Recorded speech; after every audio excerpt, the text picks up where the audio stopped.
America में राहुल का ज्ञान, अपने ही देश का अपमान। More people voted in the Maharashtra Assembly elections than there are adults in Maharashtra. The Election Commission gave us a figure, voting figure for 5:30 in the evening. BJP Congress में घमासान। कांग्रेस जीत जाए आंध्र प्रदेश में, वो कर्नाटका में और तेलंगाना में, हिमाचल में, तो चुनाव आयोग सही है, और जहां कांग्रेस हार जाए वहां चुनाव आयोग खराब है। कांग्रेस सांसद राहुल गांधी विदेश जाएं और वहां विवादित बयान न दें, भारत का अपमान न करें, ऐसा शायद उनके लिए मुमकिन नहीं है। अपने विवादित बयानों से कभी वह खालिस्तान अलगाववादियों की जमीन तैयार कर देते हैं, तो कभी चीन की वाहवाही करते हैं। इस बार उन्होंने भारत के लोकतंत्र का अपमान किया है। समय भी ऐसा चुना जब अमेरिका के उपराष्ट्रपति भारत दौरे पर हैं। राहुल के बयान पर बीजेपी ने भी तीखा हमला किया। बीजेपी सांसद संबित पात्रा ने कहा कि राहुल गांधी विदेशी भूमि पर जाकर वही कर रहे हैं जो वो कई दशकों से करते आ रहे हैं, यानी भारत की बेइज्जती और भारत का अपमान। In simple terms, more people voted in the Maharashtra Assembly elections than there are adults in Maharashtra. This is the fact. And the Election Commission gave us a figure, voting figure for 5:30 in the evening. And between 5:30 in the evening and 7:30 in the evening, when the polls were supposed to have closed, 65 lakh voters voted.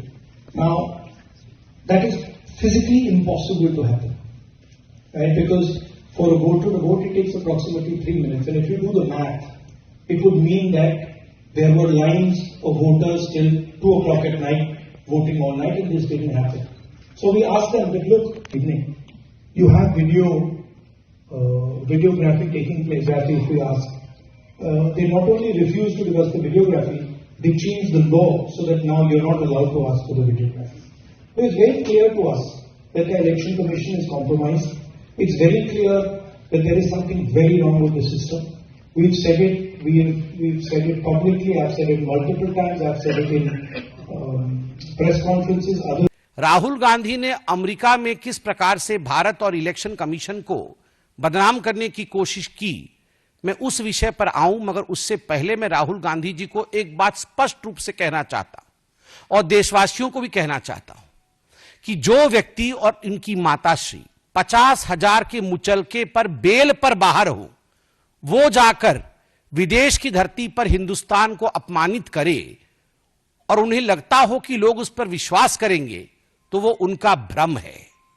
Those who are out on bail of 50,000 rupees, if they feel that they can destroy the image of this great democracy by speaking outside of this country, then they are totally on the wrong side of the line. UP के deputy CM Keshav Prasad Maurya ने कहा कि मतलब जब कांग्रेस जीत जाए तो चुनाव आयोग सही है, और अगर कांग्रेस हार जाए तो चुनाव आयोग गलत है। वहीं सरकार के कैबिनेट मंत्री अनिल राजभर ने भी राहुल गांधी पर तंज कसा। उन्होंने कहा कि पीएम मोदी का विरोध करते करते देश की प्रतिष्ठा गिराने लगते हैं। मतलब जब कांग्रेस जीत जाए आंध्र प्रदेश में, वो कर्नाटका में और तेलंगाना में, हिमाचल में, तो चुनाव आयोग सही है, और जहां कांग्रेस हार जाए वहां चुनाव आयोग खराब है। तो ये कांग्रेस की आदत हो गई है, और उल्टे सीधे बयानबाजी करने और देश की जो महत्वपूर्ण संवैधानिक संस्थाएं हैं उनके प्रति उल्टे सीधे बयानबाजी करके देश का माहौल खराब करने का। लेकिन जनता का जनादेश भारतीय जनता पार्टी हमारे गठबंधन के साथ है, तो हमारी विजय हुई है, और कांग्रेस के कारनामों के कारण से उनकी हार हुई है, और अभी तो आगे उनको लगातार पराजय का सामना करना है। आने वाला समय भाजपा का है, वर्तमान तो भाजपा का है ही। देखिए, ये कोई नई बात नहीं है कि राहुल गांधी जी दुनिया में जाकर भारत को नीचा दिखाने का प्रयास कर रहे हों। कई उदाहरण हैं उनके।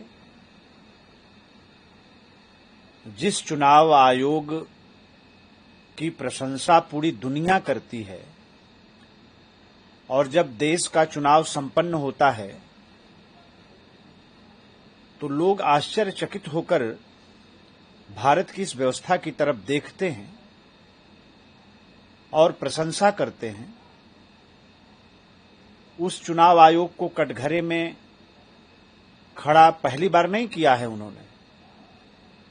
बार बार करते हैं। बहरहाल कांग्रेस सांसद राहुल गांधी जब भी विदेश दौरे पर जाते हैं तो वो अपने किसी न किसी बयान के चलते विवादों में घिर जाते हैं। ऐसा ही एक बार फिर हो रहा है। बीजेपी इस मुद्दे पर राहुल गांधी और कांग्रेस को जमकर घेर रही है। सूर्य समाचार के लिए ब्यूरो रिपोर्ट।